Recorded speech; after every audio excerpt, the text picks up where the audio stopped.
Hello guys and welcome back to my channel. Today we are making tall and skinny Christmas cards using clear stamps, coordinating dies, and Copic markers. Hi everyone, I'm Yana Smakula and I'm hoping you will love this video.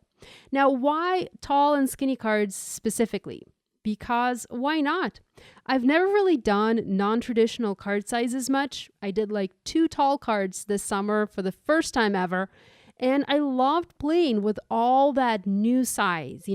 It's different. I have more room, more real estate for my ideas. I have space to try new ideas or reinvent my old card making sketches and ideas. So I decided I would make a couple of tall and skinny Christmas cards to share in this video. Now, you will have to either go and see what size of envelope you have before you make these tall and skinny cards to make sure you do have an envelope to put this kind of card in, or you can be like me and just go with whatever size feels right and simply make an envelope yourself later using an envelope punch board or another envelope making tool. The cards that I'm making today all showcase the brand new Hero Arts My Monthly Hero October 2018 kit and of course some of the fabulous add-ons. You can see that stamp set and the dies from the kit on the screen right now. I feel like I've made a ton of Christmas cards already, and I even have some that I haven't shared yet, and some of you are probably wondering, why the heck do I need that many? Well, honestly, I don't. I do not need that many cards. I make them because I want to. I make them because it's my way to relax. It's my way to get away from cleaning the apartment or working or everyday problems. It's my therapy. So while I might not need to make this many Christmas cards or cards in general, I make them because making them makes me happy. And if making handmade cards makes you happy, you go ahead and make a bunch.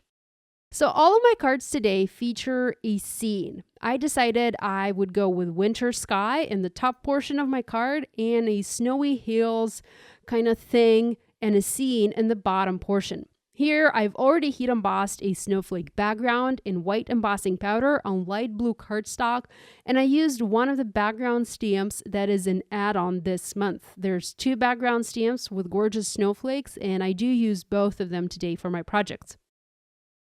I've also picked the images that I wanted to use and I arranged them to create a scene for my card. I'm going to go ahead and stamp all of these images on white cardstock in alcohol marker friendly ink. I'm using my mini Misty today as these are brand new stamps and I want to make sure I get perfect stamping.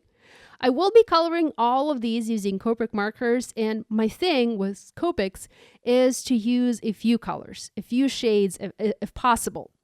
I'm not certified Copic instructor. I just color with Copics because it's fun, and to me, it's also a quick way to color.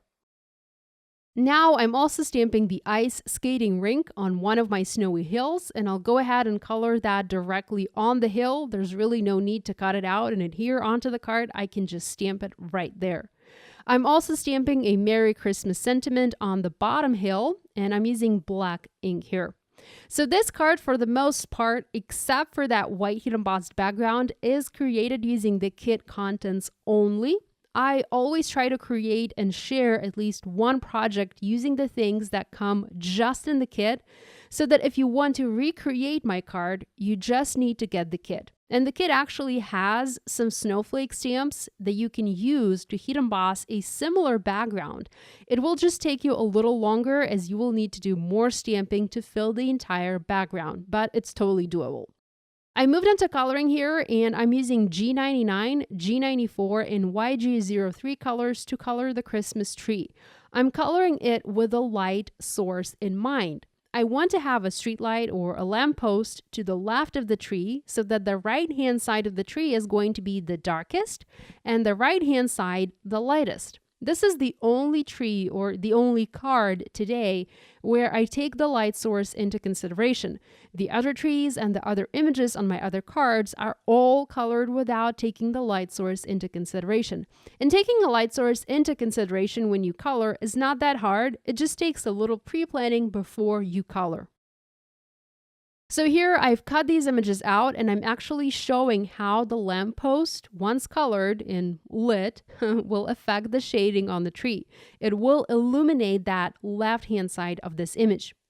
My coloring is done. I didn't show you how I colored the rest of the images as that really was super simple. I have all Copic markers numbers listed below and also in my blog post. And I've already assembled the card front. I adhered that white heat embossed snowflake background and I added my snowy hills on top.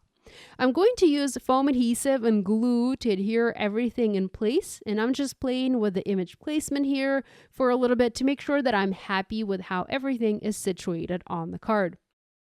I was planning to have the bench next to the lamppost, so it was also colored with a light source in mind, but I placed it in a different spot. I should have fixed the coloring and shading on it, but I think it looked just fine like that. With everything being so white, I added some shadows under the die cuts and I used W3 and W1 markers to do that. It just helps to ground these elements and it looks a little bit more natural this way. I also used these gorgeous sequins from Hero Arts. I added 3 snowflakes onto my card and I really loved that look. So here's a completed card. You can see all the coloring and the snowflakes. Now I also used a white pen and I added snow onto the Christmas tree. I don't actually have any fake snow products in my stash, but I really wanted to add snow onto the tree, so I just drew it with a white pen. Okay guys, moving on. Next cards will all combine the kit and some of the add-ons that are available this month from Hero Arts. Here, I already white heat embossed a few additional backgrounds and I die cut the snow hills for these cards. And now I'm just planning my sentiments. I really love this set with the sentiments, the love, joy, and peace. I love the font. I love the size. It's like the set was actually made for me. You know, I will be using it a lot in the future, this year, and also in the years to come. It's like a collectible stamp set to me. I don't know. I just love it. So next, I went ahead and I added some ink blending onto my white embossed backgrounds. I heat embossed my backgrounds on colored cardstock and on different colors too, and I did that for a reason. I did that because I wanted to add ink blending to create a night sky. Now, you can heat emboss on white and ink blend everything, but I like to cheat and heat emboss on colored cardstock, and by doing that, I do much less ink blending. When I heat emboss on light blue, like I did here, I just have to blend the medium blue and the dark blue to have a pretty ombre background. But if I were to heat emboss on white, I would have to start blending with that base color, with the light blue and then the medium blue and then the dark blue, and that would take more time. And I'm all about being as efficient with my time as possible. So here I blended pool and navy inks to create that night sky kind of a background. I also sprayed it with an iridescent shimmer mist. I really love this product. I've been using it for a long time now and it just rocks. It adds fabulous shimmer and it is just fantastic. So I've already stamped, colored, and cut out the images for this card, and now I'm just making a card base using white cardstock. And I'm going to make this one 4 inches wide, and I'm not yet sure how tall, but I am starting to fold the entire letter sheet and have to create a card base for this card. I'm going to adhere my sky first, and before I adhere the hills, I actually need to finish my stamping. I'm going to stamp the sentiment directly onto one of the hills, and you can see that I have washi tape sticking from the back of my die cut hills. I use the washi to keep my hill cluster together when I assemble and plan my scene, and it's super, super helpful this way. I'm using navy ink to stamp the sentiment. Since my sky is so deep blue, I figured I didn't want to use black ink for the sentiment, so I went with navy. I went ahead and adhered my hills onto the card base, and I used foam adhesive for the last hill to pop it up. This card is so tall, it actually doesn't fit in my video frame, and you'll see me later zoom out a little bit and you'll be able to see my messy desk from all of this card making. Next, I'm just going to foam mount everything in place and call this card done. I wasn't sure where to add the bench here, so I decided to cut it into 2 pieces to make it look like I have 2 benches and adhere one next to the tree on the right hand side of the card and the other part of the bench next to the sentiment on the left hand side of the card. I also made yet another tall and skinny card, an even darker sky this time, and I went with a different sentiment. This reads, "The simple moments bring you joy." And I white heat embossed "bring you" on red cardstock, and I foam mounted that over the sentiment to add just a little pop of red onto this card. This sentiment comes from yet another add-on stamp set that's available this month from Hero Arts. So here's a look at all 3 cards that I made so far. All of these are much taller than usual A2 cards. They measure 4¼ by 8 inches tall. That's the first one that I made.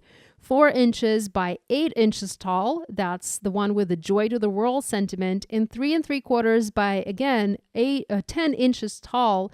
And that's the one that I just showed you. My last card idea for today features another simple scene and a ton of heat embossing to create a night sky. Here, I'm starting by heat embossing the word peace in white embossing powder on a panel that's cut to 3½ by 8½ inches. And I will add "on earth" part of the sentiment, white heat emboss on red cardstock, and I'll trim that into a strip and will foam mount it onto my card once it's done. Next, I want to do some scene pre-planning, and I'm going to stamp a few images to map out their placement on the card. I will foam mount identical images on top, so these are just like sketch images here. I only need them because I want to heat emboss little garlands going from the lampposts. So I need to see where the lampposts are to have the right spacing and placement on my card. I'm heat embossing these in white, and I will be blending a ton of ink over these, so while you can't see them now, you will see them once the card is complete. Here, I'm starting with a white panel and not a colored panel because I want the bottom of my panel, the section under the bench, to be white and look like snow. Next, I'm going to work on my snowflake background by heat embossing a bunch of snowflakes from yet another stamp set that's an add-on this month. This set is like a layering snowflake kind of set or build your own snowflake set. And the idea is to stamp different snowflake layers in different colors of ink. So for example, you have a blue snowflake that is stamped in blue and light blue. I'm only using white embossing powder here because I want these on dark blue background, but you can totally stamp these in different ink colors on a white background. I went with 3 large, 4 medium, and 5 small snowflakes for this card. I didn't layer all of them. Some of them looked beautiful and complete as is with only 1 layer. Now, I first ink blended the background to be able to better see and better tell which snowflakes were needing that second layer. I used 3 colors of ink here. I started with a soft sky. Next, I used pool, and finally again, navy to have that beautiful blue winter sky. I also sprayed this with the iridescent shimmer spray to add some sparkle to the background. Now, while I was ink blending, I knew that I would need to add some yellow to the background where the lampposts were going to be, but I didn't want to blend yellow ink with an ink blending tool because it would have been too big of a blob, I think. So I decided I would use a yellow pencil instead and color over that ink blending. I used my Polychromos pencil and just colored a loose circle over the lampposts. I kind of need to get better at this. Maybe next time I'll take a dive and I will try to ink blend, and I will hope that I will not mess up the background. But with the pencil, I was much more confident. I had much more control, and I kind of knew what result I could expect, so I didn't worry too much about ruining the background.